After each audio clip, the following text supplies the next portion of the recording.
Hello students, आप देख रहे हैं IMJ क्लासेज।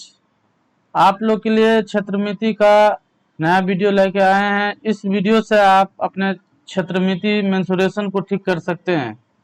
ये किसी भी क्लास का स्टूडेंट इसको पढ़ सकता है। ये बेसिक है।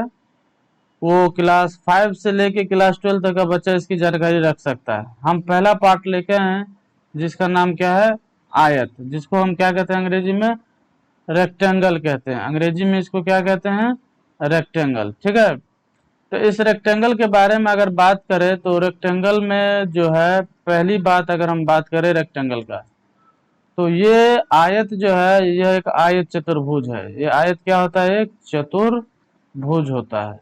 इसको हम क्या कहते हैं, चतुर्भुज। ये क्या होता है, चतुर्भुज होता है।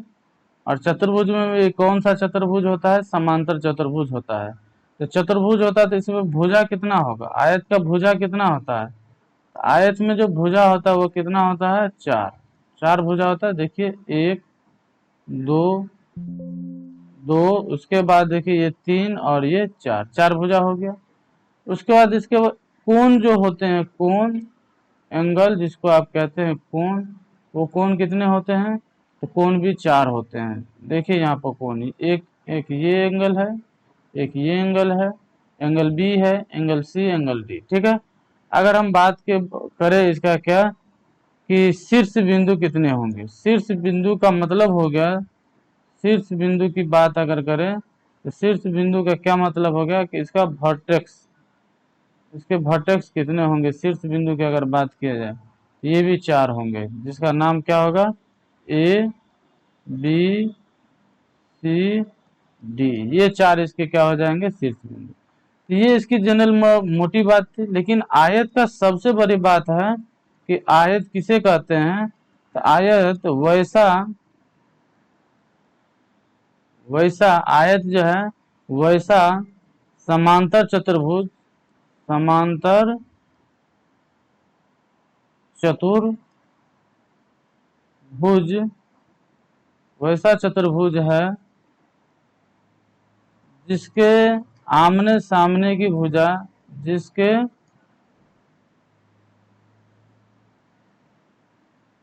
आमने आमने सामने,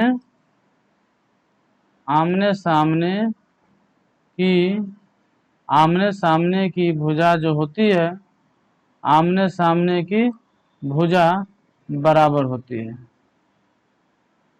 आमने सामने की भुजा बराबर होती है। थोड़ा इसको हम इरेज कर देते हैं। चलिए, ओके। आमने सामने की भुजा क्या होती है, बराबर, बराबर होती है। आमने सामने की भुजा बराबर होती है, आमने सामने की भुजा बराबर होती है।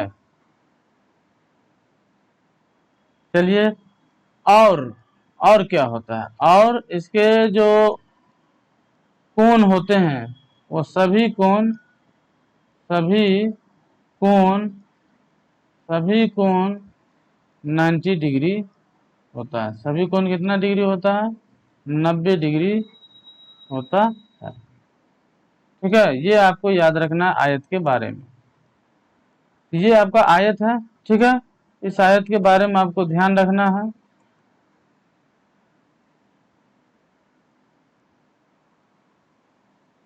चलिए, अब हम इसका बात करते हैं कुछ फार्मूला का। तो देखिए, ये आयत है, और आयत का अगर हम बात करें, आयत का परिमाप का, आयत का अगर हम परिमाप का बात करें, पहला बात कि आखिर ये परिमाप इसका क्या होता है, इसका सूत्र क्या होता है। तो आयत का परिमाप का अगर बात करें, देखिए ये लंबाई होता है और ये चौड़ाई होता है। इसको हम लंबाई कहते हैं एल बी। इसका होता है 2 × L + B। ये इसका क्या होता है, परिमाप का क्या होता है, फार्मूला होता है। ये परिमाप का क्या होता है, फार्मूला होता है। आयत के परिमाप का फार्मूला होता है 2 × L + B। ठीक है। और इसका क्षेत्रफल की अगर बात किया जाए तो इसका क्षेत्रफल का फार्मूला होता है आयत, आयत का क्षेत्रफल। अगर आयत का क्षेत्रफल की अगर बात किया जाए, तो आयत का क्षेत्रफल का फार्मूला जो हो जाएगा वो आपको L इंटू बी हो जाएगा, जिसको हम लेंथ इंटू ब्रेथ कहते हैं, आयत का क्षेत्रफल। इसके बाद अगर आयत का विकर्ण की बात करें, जिसको हम डायगोनल कहते हैं, आयत का विकर्ण, आयत का विकर्ण, अगर हम विकर्ण की बात करें तो इसका हो जाता है रूट L स्क्वायर प्लस में बी स्क्वायर। इसका जो आप कहे सर इसका डायगोनल होता क्या है, तो देखिए डायगोनल हमेशा जो होता है किसी भी क्वाड्रिलेटर का वन कॉर्नर से लेके, वन कॉर्नर है, इस कॉर्नर से लेके सेकंड कॉर्नर तक को हम अगर अपोजिट कॉर्नर को मिला देते हैं तो ये डायगोनल है, तो ये डायगोनल है, तो ये भी क्या हो जाएगा, डायगोनल हो जाएगा। इसका मतलब डायगोनल के ये जो विकर्ण हुआ वो कितने विकर्ण हुआ, दो विकर्ण हुआ। कितने विकर्ण हुआ, दो। इसके विकर्ण कितने होते हैं, दो विकर्ण होता है। ये आपका था आयत के बारे में एक छोटी सी जानकारी, जो आप लोग को मालूम भी होगा, और आप लोग ध्यान से देखेंगे कि ये आपका जो है क्या है, चतुर्भुज होता है।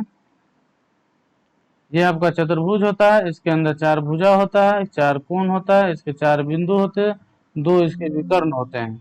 उसके बाद इसका परिमाप का फॉर्मूला होता है आयत का परिमाप 2 इंटू लंबाई प्लस चौड़ाई। उसके बाद अगर कोई आपसे पूछे कि आयत हम कहते किसको हैं, तो आप कहेंगे तो वैसा समांतर चतुर्भुज जिसके आमने सामने की, आमने सामने की भुजा, आमने सामने की भुजा, आमने सामने की भुजा बराबर होती है और सभी कोण 90 डिग्री होता है, तो उसको हम क्या कहते हैं, आयत। आयत का क्षेत्रफल होता है लंबाई गुने चौड़ाई, और आयत का विकर्ण होता है L square plus B square. ठीक है, अब इसमें हम एक दो क्वेश्चन देख लेते हैं छोटा सा, ताकि हमारा कंसेप्ट क्लियर रहे। एक क्वेश्चन है, क्वेश्चन नंबर 1, क्वेश्चन है कि यदि L इक्वल टू 4 सेंटीमीटर और B इक्वल टू 5 सेंटीमीटर, तब आयत, आयत का क्षेत्रफल, आयत का क्षेत्रफल, आयत का क्षेत्रफल और परिमाप, आयत का क्षेत्रफल और परिमाप ज्ञात करें। आयत का क्षेत्रफल और क्या निकालना है, परिमाप ज्ञात करना है। ठीक है, तो इसको अगर हम सॉल्व करें, सॉल्यूशन करें, तो सबसे पहले देखिए L का वैल्यू यह 4 है सेंटीमीटर, और B का वैल्यू कितना है, 5 सेंटीमीटर। हमको क्या कह रहा है निकालने के लिए, तो हमको कह रहा है आयत का क्षेत्रफल। तो आयत का क्षेत्रफल अगर निकालने के लिए बोल रहा है तो इसका क्या होगा, L इंटू बी। तो L का वैल्यू हो जाएगा कितना, 4, अब B का वैल्यू 5, तो कितना हो जाएगा, 4 पंचे 20, और सेंटीमीटर का क्या हो जाएगा, स्क्वायर, क्योंकि क्षेत्रफल है। अगर हम आयत का परिमाप की बात करें, आयत का परिमाप की अगर हम बात करें, आयत का परिमाप, तो इसका होता है 2 इंटू L प्लस बी। तो 2 और L का वैल्यू आपको कितना है, 4 और प्लस 5 सेंटीमीटर, तो ऐड कीजिएगा तो 5 और 4 कितना हो जाएगा, 9, और 9 2 जा कितना हो जाएगा, 18 सेंटीमीटर। तो स्टूडेंट्स ये था एक क्वेश्चन जो आप लोग को समझने हैं, इस तरीका से परिमाप निकाली जाती है। और अगर आप ये नहीं सीखेंगे तो ये कहीं भी किसी भी क्लास में मेंसुरेशन में ये टॉपिक आ जाता है, आयत से रिलेटेड कंसेप्ट पूछा जाता है। तो आप लोग को ध्यान रखना है, ये आपको पार्ट 1 है, जिसमें हम लेके क्या आए हैं आपके लिए, इसमें हम लेके आए हैं आपको क्या, पार्ट 1 में देखिए यहाँ पर पार्ट 1 है, और इस पार्ट 1 में हमको लेके आए हैं आयत। अब हम अगले वीडियो में आपको लेके आएंगे कि वर्ग क्या होता है। आप इसको बारी बारी से पढ़ें और शेयर करते जाएं, ताकि आपका क्षेत्रमिति जो मजबूत हो जाए। एक क्वेश्चन हम आपको दे रहे हैं, वो आप क्वेश्चन आपको हमको कमेंट में बना करके भेजेंगे कि L बराबर 5 सेंटीमीटर है और B बराबर आपको 12 सेंटीमीटर है, तो आपको निकाल के क्या देने हैं, क्षेत्रफल निकालने हैं। आपको क्या निकालना है, क्षेत्रफल निकाल के देने हैं। दूसरा आपको देना है विकर्ण, इसका क्या देना है, विकर्ण। ये दो चीज आपको क्या करना है, निकाल के कमेंट करना है कि इसका क्षेत्रफल और विकर्ण कितना होगा। ओके, अगर आपको वीडियो अच्छा लगा हो तो आप लाइक जरूर करें, शेयर करें और जरूर सब्सक्राइब करें, सब्सक्राइब करना ना भूलें। ओके, मिलते हैं अगले वीडियो में। Thank you.